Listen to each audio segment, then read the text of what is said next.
Salamadolo andondera horesantsika ny mahakasika ny mpanakanto kalaza andriambavlanitra izay avy amin'ny tapany avaratry ny nosiny tsy iza moa izany fa Hasimia izay mpanakanto no sady copie-collé-ny Vanessa tamin'izany fotoana izany nafantarany be sy ny maro azy sady mahay mihira no tsara feo ary ihany koa azo lazaina fa mpanakanto tena isan'ny tsara fitondrantena raha amin'izay mpanakanto vehivavy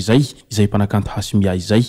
kanbomba azy no fitinina amintsika ato anatin'ity video ity amin'ilay hoe iza tokoa mo Hasimia avaizany tena fiaviny ary efa manambady ve izy sa mbola célibataire io no fakafakena amintsika ato anatin'ity video ity ka manasitsika rehetra anaraka an'ity video ity hatramin'ny farany azadiny ny like ny video antsika ary tsorovatra ny mibony amin'ny sainantsika mba ahafahanareo manaraka tsy tapaka ny video zay lefany amintsika tagatagagasy toy izao ny fanaovana azy tsy ampendely isika fa avetrany tonga de vavany ndao ary raha miresaka ny lalao copie-collé isika dia azo lazaina fa efa taona maromaro ihany no nisiny an'izany lalao copie-collé izany izay hita manerana ny nosy na ihany koa hita any ampitandranomasina any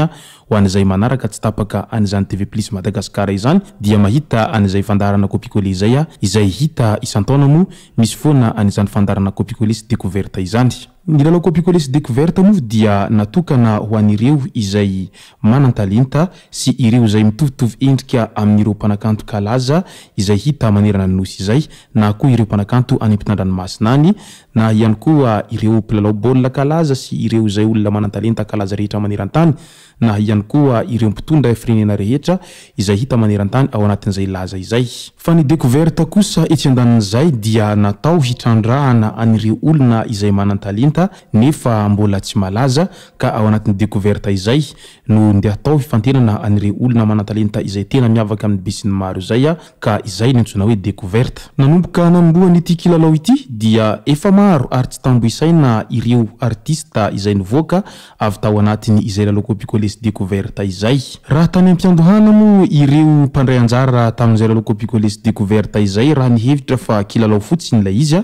nefa dia tafiditra tao anatin'izay resaka ny zavakanto zay avy hatrany dia tsy tafiala fa tafanohy avy hatrany amin'izay resaka kanto sy mozika izay satria tsara mo ny mena ao anaty la mozika izay ary rehefa tafiditra ao anatin'izay fianana ra mozika izay dia tsy tafiverina intsony fa tonga de manohy ny lalana amin'ny maha-mpanakanto zay ka isan'izany ny mpanakanto Hasimia izay fantatsika tsara izy izay nanao copie-collé any Vanessa tamin'ny taona 2024 ka noho izany dia andao fantarintsika ny hoe iza tokoa i Hasimia ary avaizany tany fiaviny sy ny momba azy rehetra. Mety tsy fantatrao iza tokoa i Hasimia na izany aza tovavy izay manana feonanjely izy ary mazava mahery ary mavitrika miaraka amin'ny feo tsy fahita firy raha izany mpanakanto Hasimia izany. Tsy vitany tsara feo fotsiny Hasimia fa mbola azo kajina ao anatin'ny vehivavy tena manja raha izany Hasimia izany raha oharina amin'ny vehivavy rehetra manerana ny nosy ka dia tena miavaka izany mpanakanto Hasimia izany. Ny nahafantarana azy dia tany amin'ny taona 2024 tao anatin'izay fandarana copie-collé araka ny fanolazaintsika teo am-piandohana izay tamin'ny fahitalavitra manerana ny nosy mo no nivantanany an'izany fandarana copie-collé izany tamin'izany fotoana izany.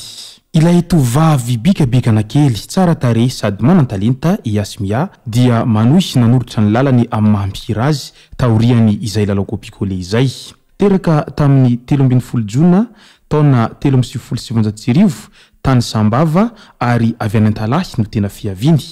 Iray amin'ireo renivohitry ny Lavanilina any amin'ny faritra avaratsasinanan'ny Madagasikara mo izany Antalahy izany. Amin'izao fotoana izao mipetraka any Diego Sierez izy no ny antony manokana sy Matianina mo izany antony nipetrahany ao Diego Sierez izany. Fa ny tena anarany kosa dia Abdusalam Hasimia fa noafeziny tamin'ny anarany voalohany hoe Hasimia mba hanana endrika ara-javakanto kely izay manome hoe Hasimia izay anarana ny hoentiny ny akatsehatra nanomboka tamin'izay fotoana izay mandraky tiny androany. Efa hatramin'ny fahazazany no tena tia mozika saingy nanapa-kevitra ny hijery ny talentany izy tamin'ny taona 2024 izay taona nanombohany tamin'ny asa amin'ny resaka mozika izay. Tena mavitrika sy mafana fo izy ka nandray anjara tamin'ny fifananana mozika efatra toy ny fifaninanana mihira izay rehareha andiany fahefatra tany Diego ary nazahony fandresena tamin'izany taona 2024 izany. Teo ihany koa ny fifaninanana mihira tany Antalahy ny taona 2024 ka izy koa ny mpandresy. Fifaninanana hira frantsay tany Diego andiany fahefatra ary nahazo ny loka voalohany izy tamin'ny taona 2024. Laharana fahatelo kosa tamin'ny fifaninanam-pirenena momba ny hira frantsay tao Antananarivo ny taona 2024. Fifaninanana Grain de Star laharana faharoa ihany koa ny tenany ary finaliste ny Copicole ny taona 2024 izay nanao Copicole ny chanteuse izay malaza avy any amin'ny faritry ny Tsimihety. Tsy iza moa izany fa Andriambavilanitra Vanessa no mpanakanto izay nataony Copicole tamin'izany fotoana izany. Nandritra izay fifaninanana lalao Copicole tamin'ny taona 2024 izay dia maro ireo izay mpanaraka an'izay lalao Copicole izay no nametra-panontaniana amin'ilay hoe sao dia mba misy roam-pihavanana raha ity mpanakanto Hashimia sy Vanessa ity fa tena mitovy tsy misy valaka ne ohatrany tsy Copicole intsony fa tena ohatrany piray tapo ary pirahavavy mihitsy raha ny fijery azy roa ireto. Tena misy marina ilay olona tsy misy roam-pihavanana mihitsiny nefa dia tena mitovy ary toy ny piray tapo. Raha natao nefa ny fanadihadiana tao anatin'izay lalao Copicole izay dia hita fa tsy misy roam-pihavanana mihitsiny ireto mpanakanto Andriambavilanitra anankiroa izay samby avy any amin'ny faritra avaratry ny Nosy ny ray moa avy ao amin'ny faritry ny Tsimihety, izany hoe mpanakanto Vanessa izany izay nataony Copicole fa ny iray kosa avy any amin'ny faritry avaratra antsinanany Nosy any Antalahy moa izany ny mpanakanto Hashimia izay. Raha ny momba asa ara-javakanto dia ao anatin'ny marika Madec Production moa i Hashimia sady nilaza ihany koa moa ny tenany fa izy irery ihany no manoratra manokana ny sanganasany eo amin'ny lafin'izay hira izay fa na dia zany aza dia mandray ny sosokevitra ny manodidina azy mba hahalavorary sy hampirindra ny kantony. Nandritra ny asany dia efa namoaka hira maromaro izy ary nanao dio tamin'ireo mpanakanto hafa toy ny Wazabos tena ilaina izany hoe Jazz MC izany tamin'ny taona 2024 ary taorian'izay dia niaraka tamin'ny Mama Blindé na koa i Black Nadia tamin'ny lohateny hoe Papa Monet izay lohateny namorona ny tabataba tamin'ny tambazotra sosialy izay lohateny izay tamin'izany fotoana izany. Ankoatra ny mozika dia manao taovolo sy manjaitra izy nefa tsy nanaraka fiofanana matianina fa nahazo fanomezana voajanahary ho izy hatrany ary amin'ny andavanandrom-piainany dia tsotra ary tsy manasaro-javatra loatra na dia mpanakanto manana ny toerany aza izy eo anivon'ny fiarahamonina. Tsy vitan'izay mampanakanto azy zay i Hashimia fa tena vehivavy izay tena manaja ny tokantranony sady reny ihany koa moa izy ary efa mananjanaka izy no manambady mazava ho azy. Azo lazaina araka izany fa vehivavy tena mahay mandanjalanja ny asa sy ny tokantrano raha izay Hashimia izay na dia eo aza ny asa amin'ny maha-mpanakanto azy dia tsy lasa danjamy ny ankohonany sy ny vady amanjanany izay. Raha mijery sy mahatsikatra ihany koa moa isika rehefa mahita an'izany Hashimia izany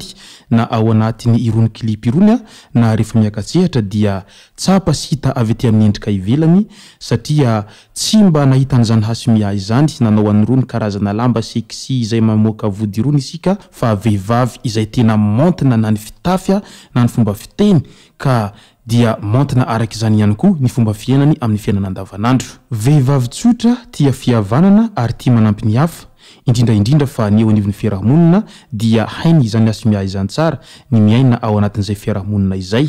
na ny tanora na ny lehibe dia samy hainy avokoa ny mifandray sy mifanerasera ary miaramonina amin'ireo. Izay moa no mahakasika an'izay Andriambavilanitra Hashimia izay fa misaotratsika rehetra nanaraka an'ity video ity hatramin'ny farany. Aza dininy milaiky ny videontsika ary tsarovy hatrany ny miabony amin'ny chaîne-ntsika mba ahafahanareo manaraka tsy tapaka ny video izay lefa any amin'ny sisy sy tomatahoata gasy tomboky lasy tomboky vavy mankasitraka dia mirary soa.